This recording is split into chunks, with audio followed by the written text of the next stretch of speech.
Dear friends, നമ്മൾ ഇന്നത്തെ ആദ്യത്തെ ചോദ്യം in an AC generator having 10 poles and running at 600 rpm, it will generate an alternating voltage of frequency dash. ഒരു AC generator നമ്മുടെ മുമ്പിലുണ്ട്. അതിൽ 10 പോളുകളുണ്ട്. അത് 600 rpm സ്പീഡിലാണ് അത് റൊട്ടേറ്റ് ചെയ്യുന്നത്, റൺ ചെയ്യുന്നത്. അതിലുണ്ട് ഒരു EMF, ഒരു വോൾട്ടേജ് ഇൻഡ്യൂസ്ഡ് EMF അവിടെ ഉണ്ടാകും. ആ ഇൻഡ്യൂസ്ഡ് EMFന്റെ ഫ്രീക്വൻസി എത്രയാണ് എന്നുള്ളതാണ് ചോദ്യം. ഫ്രീക്വൻസി കാണാനായിട്ടുള്ള equation F is equal to Pn by 120. അതായത് N is equal to 120 F by P എന്ന് പറയുന്ന ഒരു ഇക്വേഷൻ ഉണ്ട്. നമുക്കറിയാവുന്ന ഒരു ഇക്വേഷനാണ്. സിങ്കണസ് സ്പീഡ് കാണാനുള്ള ഇക്വേഷൻ. അത് സാധാരണ നമ്മൾ ഏത് സ്പീഡ് കാണാനും സെയിം ഇക്വേഷൻ യൂസ് ചെയ്യുന്നു. ഇൻഡക്ഷൻ മോട്ടറൊക്കെ പഠിക്കുന്ന അല്ലെങ്കിൽ പഠിച്ചവർക്ക് അറിയാം. 120 F by P.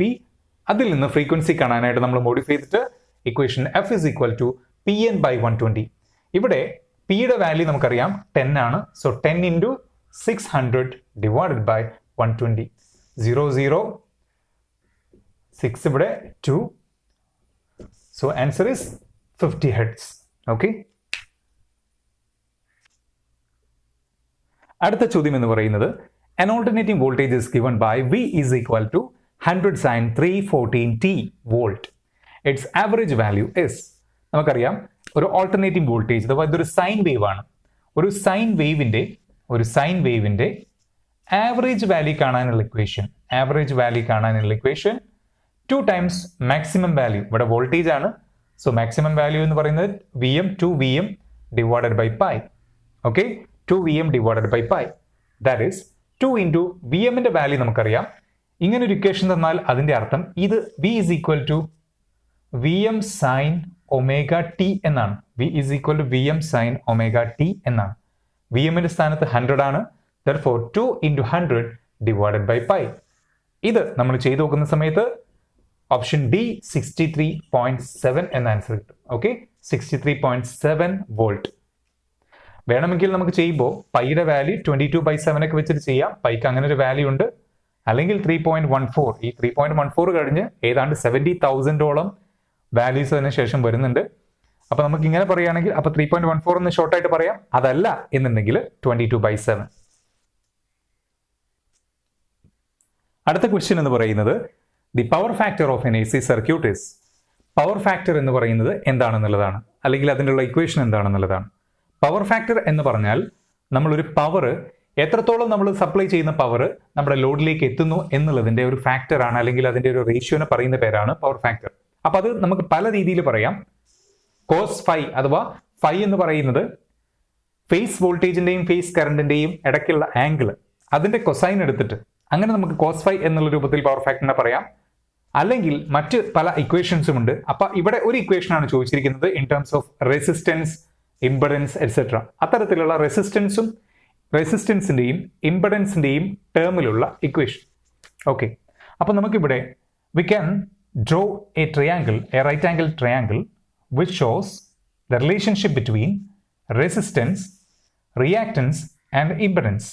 This triangle shows the relationship between resistance, reactance and impedance. Okay, and this is the angle phi, which is the power factor angle. Now we know that the equation for power factor is cos phi, and from this triangle cos phi is adjacent side by hypotenuse അഥവാ സമീപവശം by Karnam. That is, here from this triangle we get cos phi is equal to R by Z. That is resistance divided by impedance. Therefore the correct answer in this for this question is option D. നമ്മൾ മറ്റൊരു രീതിയിൽ പറയുകയാണെങ്കിൽ ഇതിനെ ഇതേ സ്ഥാനത്ത് നമുക്ക് active power പറയാം. റെസിസ്റ്റൻസിന്റെ സ്ഥാനത്ത് ആക്റ്റീവ് പവർ, അതേപോലെ തന്നെ റിയാക്റ്റൻസിന്റെ സ്ഥാനത്ത് റിയാക്റ്റീവ് പവർ, അതേപോലെ തന്നെ ഇംപെഡൻസിന്റെ സ്ഥാനത്ത് അപ്പാരന്റ് പവർ. ഇങ്ങനെയും നമുക്കൊരു പവർ ട്രയാങ്കിളും വരയ്ക്കാം. സോ നമ്മൾ ആദ്യം റെസിസ്റ്റൻസും ഇംപെഡൻസും ഒക്കെ റിയാക്ടൻസ് ഒക്കെ വെച്ച് വരച്ചിട്ടുള്ളത് ഇംപെഡൻസ് ട്രയാങ്കിൾ ആണ്. ഇങ്ങനെ പവർ വെച്ച് വരച്ചത് പവർ ട്രയാങ്കിൾ ആണ്. രണ്ടിന്റെയും ഇതേപോലെ തന്നെയാണ് വരയ്ക്കുക. അപ്പൊ ഇവിടെ നമുക്ക് പവർ ഫാക്ടർ വേണമെങ്കിൽ എങ്ങനെ എഴുതാം? സമീപവശം ബൈ കർണം, that is adjacent side by hypotenuse. So that we can write ഇവിടെ നമ്മൾ ഇക്വേഷൻ ഒരു ആക്റ്റീവ് പവർ എന്നുള്ളതിനെ P എന്നുള്ള അക്ഷരം കൊണ്ട് സൂചിപ്പിക്കാം. അതേപോലെ തന്നെ റിയാക്റ്റീവ് പവറിനെ Q എന്നുള്ള അക്ഷരം കൊണ്ട് സൂചിപ്പിക്കാം. അപ്പാരന്റ് പവറിനെ S എന്നുള്ള അക്ഷരം കൊണ്ട് സൂചിപ്പിക്കാം. അങ്ങനെയാണെങ്കിൽ സൗകര്യാർത്ഥം എനിക്ക് ഇങ്ങനെ എഴുതാം. ആക്റ്റീവ് പവർ എന്ന് പറഞ്ഞാൽ P divided by apparent power S. So active power by apparent power, അതിനെ നമുക്ക് എന്ത് പറയാം? പവർ ഫാക്ടർ എന്ന് പറയാം. അപ്പൊ ഇത്തരത്തിലുള്ള ചോദ്യങ്ങൾ വന്നാൽ നമ്മൾ ഈ രീതിയിൽ ആൻസർ ചെയ്യാം. ഓക്കെ, അടുത്ത ക്വസ്റ്റ്യൻ എന്ന് പറയുന്നത് അറ്റ് സീരീസ് റെസൊണൻസിന്റെ സമയത്ത് which of the following is the correct one?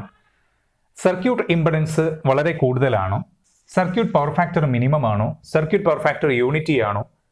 ആ സമയത്ത് ഇൻഡക്ടറിനും കപ്പാസിറ്ററിനും അല്ലെങ്കിൽ ഇൻഡക്ടറിനോ കപ്പാസിറ്ററിനോ ഇടയ്ക്കുള്ള വോൾട്ടേജ് 0 ആണോ എന്നൊക്കെയുള്ളതാണ് ഇവിടെയുള്ള ആൻസർ ആയിട്ട് കൊടുത്തിരിക്കുന്നത്. Correct answer circuit power factor is unity.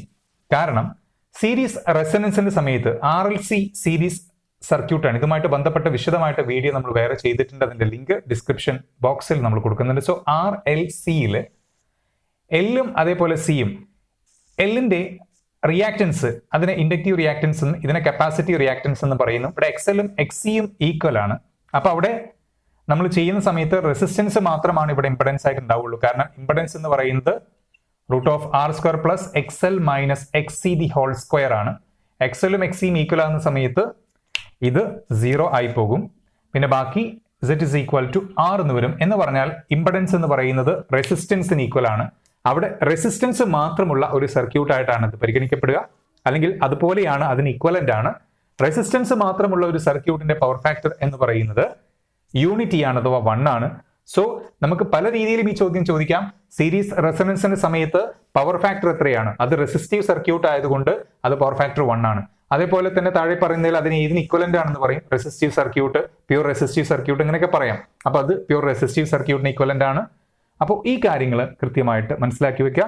ഇതുമായിട്ട് ബന്ധപ്പെട്ട നമ്മൾ വിശദമായിട്ടുള്ള വെക്ടർ ഡയഗ്രാം, അതേപോലെ തന്നെ RLC സീരീസ് സർക്യൂട്ടൊക്കെ ആയിട്ട് ബന്ധപ്പെട്ട കാര്യം നമ്മൾ ഡിസ്ക്രിപ്ഷൻ ബോക്സിൽ കൊടുക്കുന്നുണ്ട്, മുന്നേ ചെയ്ത ഒരു വീഡിയോ. അടുത്ത ക്വസ്റ്റ്യൻ എന്ന് പറയുന്നത് in N RLC series circuit the inductive reactance XL is equal to capacitive reactance XC. Now the phase angle between the applied voltage and the circuit current is what is the question? ഇവിടെ നമുക്ക് മനസ്സിലാക്കേണ്ടുന്ന കാര്യം എന്ന് പറയുന്നത് നമ്മളിവിടെ ഇവിടെ പറഞ്ഞിട്ടുണ്ട് XLും XCയും equal ആണ്. RLC series AC circuit ആണ്. അങ്ങനെയാണെങ്കിൽ what will be the phase angle between applied voltage and the circuit current? നമുക്കറിയാം, we know that power factor for the case of RLC series circuit, when XL is equal to XC, this circuit is called resonance circuit. This circuit is called, or this condition is called resonance. Okay, so this is a resonance circuit. At resonance, XL is equal to XC and Z is equal to R. For that condition, the power factor will be cos phi will be equal to 1. Power factor will be unity because only resistance is there, or it is equivalent to a circuit consisting of only resistance. So power factor is equal to 1, that is cos phi is equal to 1. Cos phi is equal to 1 means the angle phi is equal to 0 degree. Phi is equal to 0 degree. Phi is the angle between phase voltage and phase current. So that value will be 0. Therefore the correct answer is option A. നമുക്ക് cos ഫൈയുടെ value നമ്മൾ തൊട്ട് മുന്നേ ചെയ്ത ക്വസ്റ്റ്യനിൽ പറഞ്ഞിട്ടുണ്ട്. Power factor എന്ന് പറയുന്നത് 1 ആണ്. പവർ ഫാക്ടർ എന്ന് പറഞ്ഞാൽ കോസ് ഫൈ ആണ്. കോസ് ഫൈ ആണ് അതിന്റെ ഇക്വേഷൻ നമുക്ക് പറയാം. സോ കോസ് ഫൈ എന്ന് പറയുന്നത് 1 ആണെങ്കിൽ ഫൈ എന്ന് പറയുന്നത് അഥവാ വോൾട്ടേജും കറണ്ടും തമ്മിലുള്ള ആംഗിൾ എന്ന് പറയുന്നത് 0 ആണ്. കോസ് 0 ആണ് 1. ഓക്കെ, അടുത്ത ക്വസ്റ്റ്യൻ എന്ന് പറയുന്നത് in A 2-phase alternator the electrical displacement between the 2 phases or windings is. ഇത് നമ്മളും ഡീറ്റെയിൽഡ് ആയിട്ടുള്ള എക്സ്പ്ലനേഷൻ നമ്മൾ പിന്നീട് പറയും, അല്ലെങ്കിൽ പിന്നീട് മറ്റൊരു അവസരത്തിൽ വൈൽ നമ്മൾ ഈ മോട്ടോറിന്റെ കാര്യങ്ങളെല്ലാം, ഇൻഡക്ഷൻ മോട്ടോറിന്റെ കാര്യങ്ങളെല്ലാം ഡിസ്കസ് ചെയ്യുന്ന സമയത്ത് നമുക്ക് ഡിസ്കസ് ചെയ്യാം. ഒരുപക്ഷെ നമ്മൾ മുന്നേ വീഡിയോയിൽ ഡിസ്കസ് ചെയ്തിട്ടുണ്ടോ എന്നുള്ളത് ഓർമ്മയില്ല. എങ്കിലും നമുക്കത് വേറൊരു സെഷനായിട്ട് തന്നെ പിന്നീട് ആവശ്യാനുസരണം പിന്നീട് ചെയ്യും. ഇപ്പോൾ അതിന്റെ ആവശ്യമില്ല. നിങ്ങളൊരു കാര്യം മനസ്സിലാക്കുക, 2 phases എന്ന് കേൾക്കുകയാണെങ്കിൽ നമ്മൾ അതിന്റെ ആംഗിൾ 90 ഡിഗ്രി ആണെന്ന് മനസ്സിലാക്കുക. നമുക്കറിയാം ആകെ ഒരു പോയിന്റിന്റെ ചുറ്റുമുള്ള ഡിഗ്രി എന്ന് പറയുന്നത്, അല്ലെങ്കിൽ ആംഗിൾ എന്ന് പറയുന്നത് 360 ആണ്. സോ 3 phase ആണെങ്കിൽ 360/3 120 ഡിഗ്രി ആണ്. അപ്പോൾ സ്വാഭാവികമായിട്ടും 360 ഡിവൈഡ് ബൈ 2 ഫേസ് ആണെങ്കിൽ 180 ഡിഗ്രിയാണ് വേണ്ടത്. പക്ഷേ 180 ഡിഗ്രി ആയാൽ ചില പ്രശ്നങ്ങൾ ഉള്ളത് കൊണ്ട് നമ്മൾ 90 ഡിഗ്രിയാണ് വെക്കുക. 90 degree. So correct answer is option B, 90 degree. അടുത്ത ക്വസ്റ്റ്യൻ എന്ന് പറയുന്നത് in A delta connected system the relationship between line voltage VL and phase voltage V phases. നമുക്കറിയാം 3-phase കണക്ഷൻ എന്ന് പറയുന്നത് there are 2 types of 3-phase connection. One is star and the other one is delta. So in a delta connected system or in a delta connection, what is the relationship between VL and V phase? That is phase voltage and line voltage. ഒരു കാര്യം നമ്മൾ ഇവിടെ ഓർത്തു വെക്കുക. Just remember SI എന്ന് ആലോചിച്ചാൽ മതി. Remember SI. ഇതൊരു ട്രിക്കാണ്. SI എന്ന് പറഞ്ഞാൽ S എന്ന് പറഞ്ഞാൽ സ്റ്റാർ, SI സെയിം ആണെന്ന് ആലോചിച്ചാൽ മതി. സെയിം SI ഉള്ളതെന്ന് ആലോചിച്ചാൽ മതി. S എന്ന് പറഞ്ഞാൽ സ്റ്റാർ ആണ്, I എന്ന് പറഞ്ഞു കഴിഞ്ഞാൽ കറണ്ട് ആണ്. സോ സ്റ്റാറിൽ കറണ്ട് സെയിം ആണ്, അതായത് ലൈൻ കറണ്ടും ഫേസ് കറണ്ടും ഈക്വൽ ആണ്. സോ SI സെയിം ആണെന്ന് ആലോചിച്ച് കഴിഞ്ഞാൽ അവിടെ സെയിം എന്നുള്ളതുകൊണ്ട് ഉദ്ദേശിക്കുന്നത് same means IL is equal to I phase.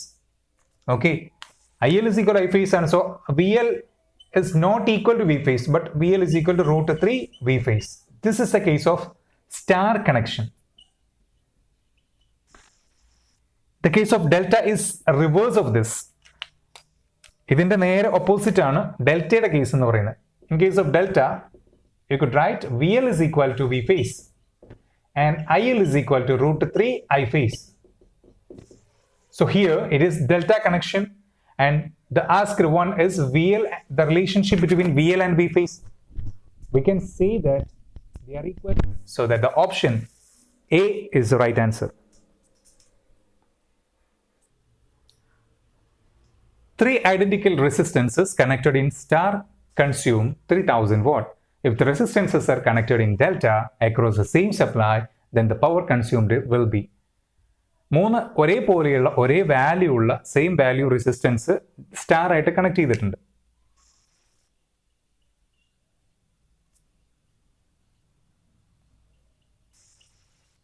ഇത് ഡെൽറ്റയാണ്. നമ്മൾ കണക്ട് ചെയ്തിട്ടുള്ളത് സ്റ്റാർ ആയിട്ടാണ് കണക്ട് ചെയ്തിരിക്കുന്നത്. ഓക്കെ, ഈ റെസിസ്റ്റൻസും 6 ആണ്, ഇതും 6 ആണ്, ഇതും 6 ആണ് എന്ന് വിചാരിക്കാം. ഇത് കൺസ്യൂം ചെയ്യുന്ന പവർ എന്ന് പറയുന്നത് 3000 വാട്ട് ആണ്. Power consumed is 3000 what. ഇവിടെ ഇത് കൺസ്യൂം ചെയ്യുന്ന പവർ എത്രയാണെന്ന ചോദ്യം. അതേസമയം നമ്മൾ ഇതിനെ എന്തായിട്ട് കണക്ട് ചെയ്തിട്ടുണ്ട്? ഇതിനെ ഡെൽറ്റ ആയിട്ട് കണക്ട് ചെയ്തിട്ടുണ്ട്. ഡെൽറ്റ ആയിട്ട് കണക്ട് ചെയ്യുമ്പോൾ നമ്മൾ മനസ്സിലാക്കേണ്ടുന്ന കാര്യം സെയിം സംഭവത്തിനെ തന്നെ സെയിം റെസിസ്റ്റേഴ്സിനെയാണ്, 3 ഐഡന്റിക്കൽ റെസിസ്റ്റൻസ് ആണ്, അവരെയാണ് നമ്മൾ എന്ത് ചെയ്യുന്നത്? സ്റ്റാർ ആയിട്ട് കണക്ട് ചെയ്യുന്നത്. ഈ സെയിം റെസിസ്റ്റൻസ് നമ്മൾ ഡെൽറ്റ ആയിട്ട് കണക്ട് ചെയ്യുന്ന സമയത്ത് എന്ത് സംഭവിക്കുന്നു എന്നുള്ള കാര്യമാണ് ചോദിച്ചിട്ടുള്ളത്.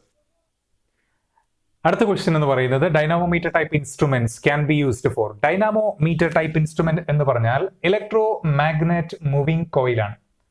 പെർമനന്റ് മാഗ്നറ്റ് മൂവിംഗ് കോയിലാണ് എന്നുണ്ടെങ്കിൽ DC മെഷർ ചെയ്യാൻ വേണ്ടി മാത്രമേ പറ്റുള്ളൂ. അപ്പൊ DC മാത്രം മെഷർ ചെയ്യുന്നതാണ് PMMC, permanent magnet moving coil. AC മാത്രം മെഷർ ചെയ്യാനായിട്ട് നമ്മൾ സാധാരണ പറയാറില്ല. നമുക്ക് AC മെഷർ ചെയ്യാൻ പറ്റുന്ന സംഭവങ്ങളാണ് അട്രാക്ഷൻ ടൈപ്പും റിപ്പൾഷൻ ടൈപ്പും MI ടൈപ്പ് എന്ന് പറയുന്നത്. MI ടൈപ്പ് ഉപയോഗിച്ചുകൊണ്ട് നമുക്ക് ACയും പറ്റും DCയും പറ്റും. അതേപോലെ തന്നെ ഡൈനാമോമീറ്റർ വെച്ചിട്ടും ACയും പറ്റും DCയും പറ്റും. സോ ഡൈനാമോമീറ്റർ ടൈപ്പ് എന്തിനു യൂസ് ചെയ്യുന്നു എന്ന് ചോദിച്ചാൽ answer both for the measurement of both AC and DC. അടുത്ത ക്വസ്റ്റ്യൻ എന്ന് പറയുന്നത് whatever meter is dash instrument. Whatever meter is also called energy meter. Energy meter is an integrating instrument. Integrating means നമ്മൾ സാധാരണ integrate ചെയ്യുക, കൂടി വരിക. The reading is accumulated or integrated. So we are taking reading for a month or for 2 months. അങ്ങനെയാണ്, ആ രീതിയിലാണ് നമ്മൾ ചെയ്യുന്നത്. റീഡിംഗ് എടുക്കുന്നത് 1 മാസത്തേക്കോ 2 മാസത്തേക്കോ ആണ്. അത് ഇന്റഗ്രേറ്റ് ചെയ്തു വരികയാണ്. It is integrated or accumulated. The reading is integrated or accumulated. Reading കൂടി വന്നുകൊണ്ടിരിക്കുക. പഴയ റീഡിങ്ങിന്റെ കൂടെ കൂട്ടി ചേർത്തുകൊണ്ടാണ് നമ്മൾ റീഡിംഗ് എടുക്കുന്നത്. ഇൻഡിക്കേറ്റിംഗ് എന്ന് പറഞ്ഞാൽ example for indicating is volt meter, ammeter, watt meter et cetera. This will give instantaneous reading of something, of voltage, of current or of water, of power, etc. Okay, watt meter will give wattage or power. Then recording instrument എന്ന് പറഞ്ഞാൽ recording instrument നമ്മുടെ ECG പോലുള്ള സംഭവങ്ങൾ നമ്മൾ pen വെച്ചിട്ട് അത് വരച്ചിട്ട് അതിന്റെ റെക്കോർഡ് ചെയ്തിട്ടുള്ള സംഭവം കിട്ടുക ഒക്കെയാണ്. Okay, so the correct answer is integrating instrument. അടുത്ത ക്വസ്റ്റ്യൻ എന്ന് പറയുന്നത് wave wound generator provides. Correct answer is more voltage and less current. If it is a lap wound generator, then we can say the reverse or the converse. That is less voltage and more current. Okay. So we know that there are two types of generator, DC generator connections, lap winding and wave winding. Okay.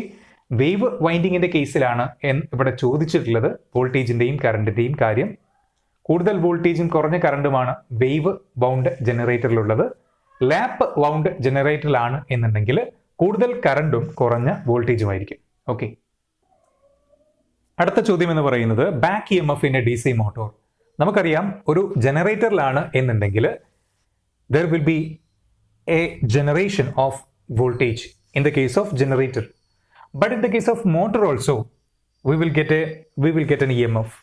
Induced EMF will be there in the case of a DC motor also. That EMF which is generated in motor is called back EMF. The nature of this EMF is such that it opposes the supply voltage. അതായത് DC മോട്ടോറിനെ സംബന്ധിച്ചിടത്തോളം നമ്മൾ ജനറേറ്ററിൽ EMF ഉണ്ടാകുന്നത് പോലെ മോട്ടോറിനകത്തും യഥാർത്ഥത്തിൽ മോട്ടോറിൽ നമ്മൾ EMF അല്ലെങ്കിൽ voltage supply കൊടുത്ത് പവർ സപ്ലൈ കൊടുത്തിട്ട് അതിൽ നിന്ന് മെക്കാനിക്കൽ എനർജി ഉണ്ടാക്കുകയാണ് ചെയ്യുന്നത് എങ്കിൽ പോലും മോട്ടോറിൽ അവിടെ EMF ഉണ്ടാകുന്നുണ്ട്, ഇലക്ട്രിക്കൽ എനർജി ഉണ്ടാകുന്നുണ്ട്. ഈ EMFനെ നമ്മൾ വിളിക്കുന്ന പേരാണ് ബാക്ക് EMF എന്ന് പറയുന്നത്.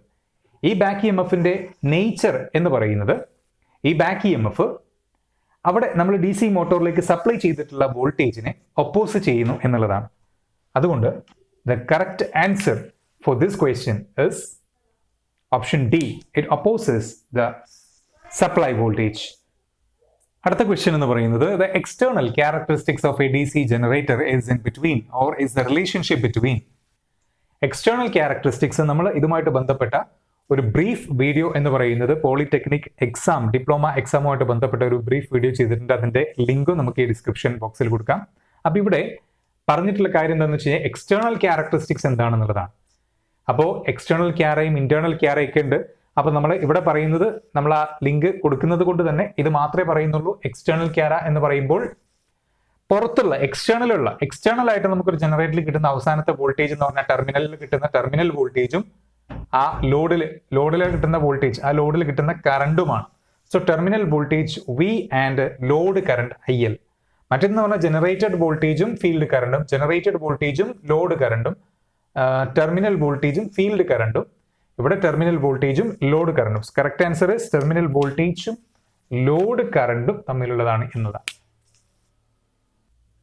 അടുത്ത ക്വസ്റ്റ്യൻ എന്ന് പറയുന്നത് speed of A dash motor is constant.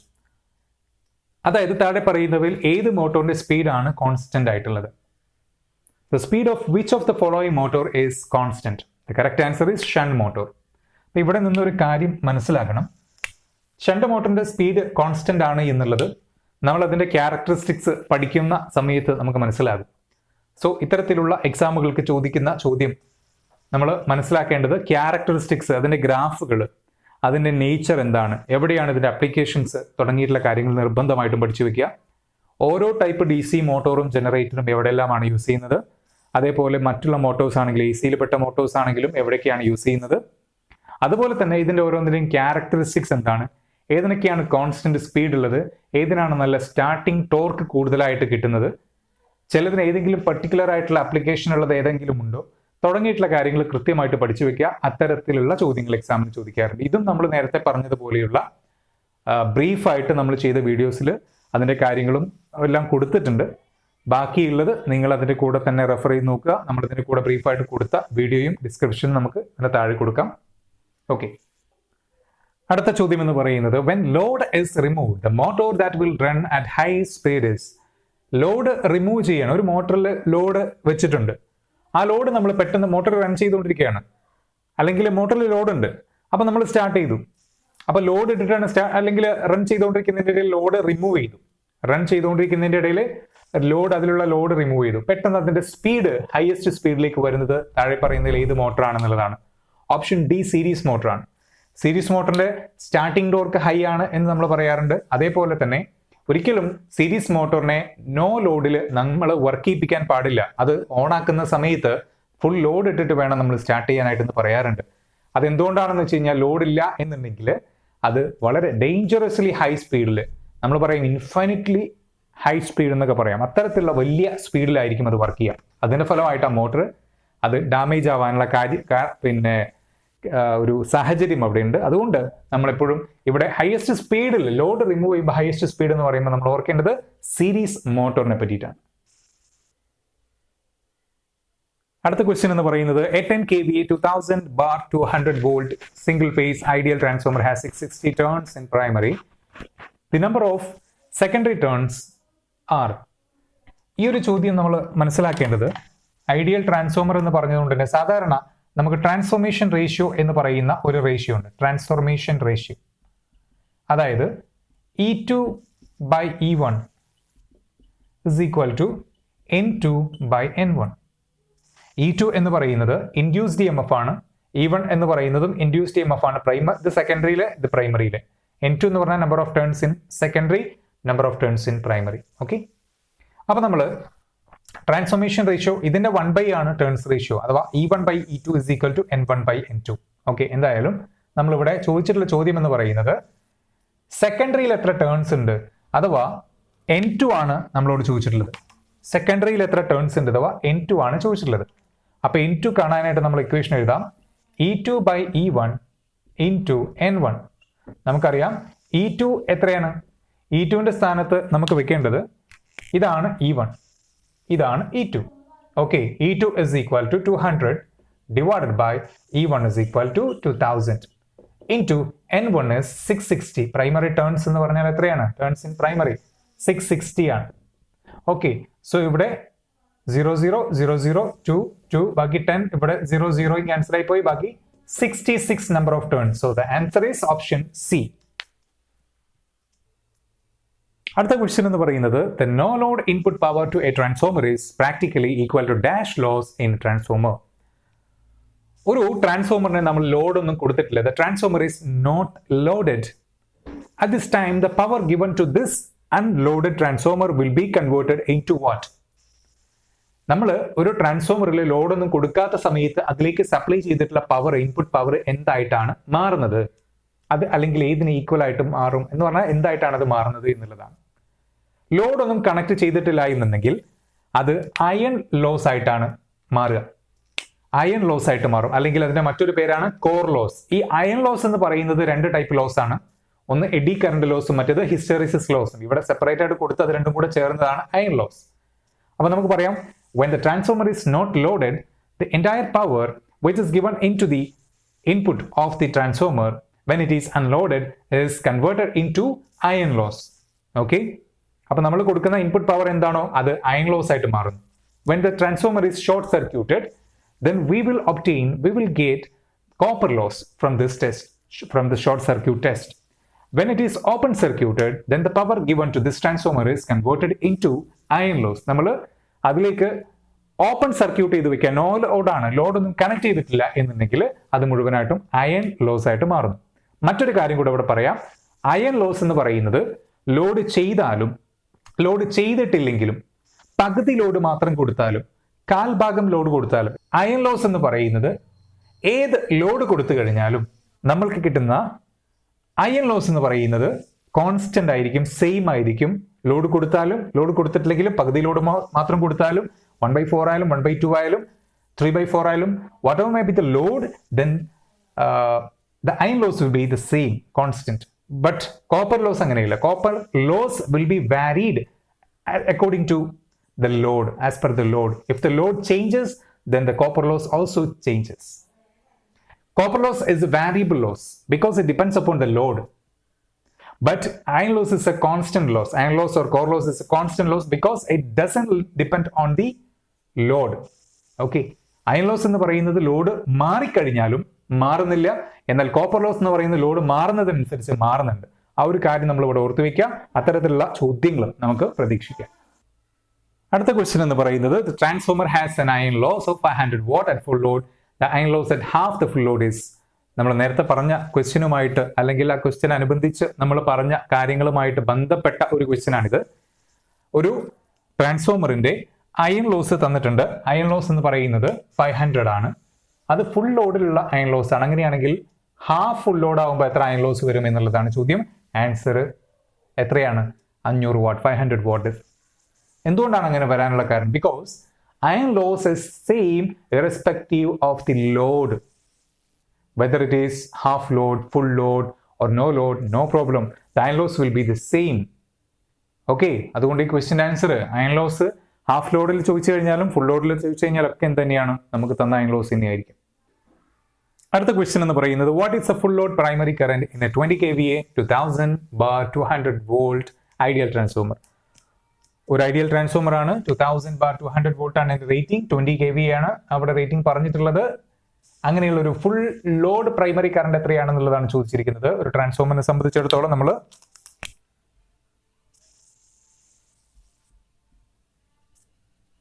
ഇത് 2000 വോൾട്ട് ആണ് ഇവിടെ ഉള്ളത്. 2000 വോൾട്ട്, ഇവിടെ 200 വോൾട്ട്. ഇവിടുത്തെ primary current, full load current എത്രയാണ് എന്നുള്ളതാണ് ചോദ്യം. ഇതിന്റെ റേറ്റിംഗ് എന്ന് പറയുന്നത് 20 kVA ആണെന്ന് പറഞ്ഞാൽ ഇൻപുട്ട് പവർ രണ്ട് സ്ഥലത്തും തന്നെയാണ് സെയിം ആണ്. ഐഡിയൽ ട്രാൻസ്ഫോമർ ആകുമ്പോൾ പക്ക ഒരു മാറ്റം പോലും ഉണ്ടാവില്ല. അല്ലെങ്കിൽ തന്നെ ട്രാൻസ്ഫോമർ കോൺസ്റ്റന്റ് പവർ ഡിവൈസ് ആണെന്നാ പറയാ. ഐഡിയൽ ആകുമ്പോൾ പിന്നെ ഒന്നും പറയാനില്ല, ചെറിയ ലോസ് പോലും ഉണ്ടാവില്ല. സോ നമുക്ക് പറയാം ഇൻപുട്ടിലുള്ള ഇൻപുട്ടിൽ എന്ന് പറയുന്നു ഇവിടെ കൊടുക്കുന്ന പവർ എത്ര? ഇവിടുത്തെ പവർ എന്ന് പറയും kVA ആണ്. So power is equal V into I എന്നാണ് നമ്മുടെ ഇക്വേഷൻ. സോ ഇവിടെ വരുന്നത് power is equal V into I ആകുമ്പോൾ 20 kVA എന്ന് പറഞ്ഞാൽ 20 into 1000, K എന്ന് പറഞ്ഞാൽ 1000 എന്നാണ്, is equal to V into I. V എന്ന് പറഞ്ഞാൽ 2000 വോൾട്ട് ആണ് ഇവിടെ കറണ്ട്. ഓക്കെ, ആ കറണ്ട് ആണ് നമുക്ക് കണ്ടുപിടിക്കേണ്ടത്. This current has to be found out. So current I is equal to 20 into 1000 divided by 2000. Okay, അപ്പോൾ ഇവിടെ ചെയ്യുമ്പോൾ ഈ 30 2 2 ആൻസർ is 10 ആംപിയർ എന്ന് കിട്ടും. So the option D is the right answer. അടുത്ത ക്വസ്റ്റ്യൻ എന്ന് പറയുന്നത് the approximate efficiency, eta എന്ന് പറഞ്ഞ efficiency ആണ്. Efficiency of a large transformer is what? 60%, 70%, 80%, 95%. We know that transformer is an highly efficient device. Transformer is a highly efficient device. അതുകൊണ്ട് ട്രാൻസ്ഫോമറിന്റെ efficiency എന്ന് പറഞ്ഞാൽ maximum efficiency കിട്ടും. Because transformer is a static device. There is no rotational loss. ഇവിടെ ആകെയുള്ള loss എന്ന് പറയുന്നത് ഈ copper ലോസും iron ലോസും മാത്രമാണ്. ബാക്കിയുള്ള റൊട്ടേഷണൽ പാർട്സ് ഇല്ലാത്തത് കൊണ്ട് തന്നെ ഈ റൊട്ടേഷണൽ പാർട്സ് ഇല്ലാത്തത് കൊണ്ട് തന്നെ അത്തരത്തിലുള്ള ലോസുകൾ, മെക്കാനിക്കൽ ലോസുകൾ എല്ലാം തന്നെയും കുറവായിരിക്കും. സോ ലോസസ് കുറവായതുകൊണ്ട് efficiency will be maximum 95%. So option D is right answer. അടുത്ത ക്വസ്റ്റ്യൻ എന്ന് പറയുന്നത് short circuit test in a transformer helps to find. നമുക്കറിയാം, നമ്മൾ നേരത്തെ ഡിസ്കസ് ചെയ്തു. We have already discuss this question. നമ്മൾ മുന്നേ ഓപ്പൺ സർക്യൂട്ട് ടെസ്റ്റിൽ നിന്ന് നമുക്ക് എന്താണ് കിട്ടുന്നത്, അല്ലെങ്കിൽ നോ ലോഡ് ചെയ്യുമ്പോൾ ട്രാൻസ്ഫോമറിൽ കൊടുക്കുന്ന പവർ എന്തായിട്ട് മാറുന്നു എന്നുള്ളത് നമ്മൾ പറഞ്ഞു. അത് അയൺ ലോസ് ആയിട്ടാണ് മാറുന്നത്. ഷോർട്ട് സർക്യൂട്ട് ചെയ്യുമ്പോൾ അവിടെ അയൺ ലോസ് ഉണ്ടാകുന്നുണ്ട്, ഈ കോപ്പർ ലോസ് ഉണ്ടാകുന്നുണ്ട്. പക്ഷേ അയൺ ലോസിന്റെ അളവ് വളരെ കുറവാണ്. അവിടെ മെയിൻ ആയിട്ട് കോപ്പർ ലോസ് കിട്ടുന്നു. അതുകൊണ്ട് നമുക്ക് അയൺ ലോസ് നെഗ്ലിജിബിൾ ആയതുകൊണ്ട് തന്നെ ഷോർട്ട് സർക്യൂട്ട് ചെയ്യുമ്പോൾ നമുക്ക് കോപ്പർ ലോസ് ആണെന്ന് പറയാം. Copper loss at desired load കണ്ടുപിടിക്കാൻ നമുക്ക് ഹെൽപ്ഫുൾ ആണ്. ഓക്കെ, അപ്പോൾ ഷോർട്ട് സർക്യൂട്ട് ചെയ്യുമ്പോഴുള്ള കാര്യം അതാണ്. നമുക്ക് ഈ ഇക്വേഷൻ വെച്ചുകൊണ്ട് എന്ത് ചെയ്യാം? Short copper loss at any desired load can be found out. Transformer has a full load copper loss 1000 watt. The copper loss at half full load is what? ഒരു transformer ഉണ്ട്, അതിന്റെ ഫുൾ ലോഡിലുള്ള കോപ്പർ ലോസ് എന്ന് പറയുന്നത് 1000 what ആണ്. അങ്ങനെയാണെങ്കിൽ half full ലോഡിൽ എത്ര copper loss ഉണ്ട് എന്നുള്ളതാണ്. അയൺ ലോസ് ആണെങ്കിൽ ഉത്തരം സിമ്പിൾ ആയിരുന്നു. ഏത് ലോഡ് എടുത്തു കഴിഞ്ഞാലും സെയിം ആണ്. പക്ഷെ ഇവിടെ കോപ്പർ ലോസ് ആണ്. കോപ്പർ ലോസ് ആകുമ്പോൾ ഡിഫറൻസ് ഉണ്ട്. എന്താണ് difference? So copper loss at any load, copper loss at x load, as at x load, x of full load in the x is equal to 1 by x whole square into full load copper loss into full load copper loss. 1 by x whole square 1 by x square. That means 1 by 2 whole square into full load copper loss എന്ന് പറയുമ്പോൾ എത്രയാണ്? Full load copper loss is 1000 watt. So it is 1 by 4 into 1000, which is equal to 250 watt. So the right answer is option C, 250 watt. അപ്പോൾ ഈ ഒരു equation ഓർത്തു വയ്ക്കുക. Copper loss at x of full load. Copper loss at x of full load is 1 by x square into full load copper loss. Okay.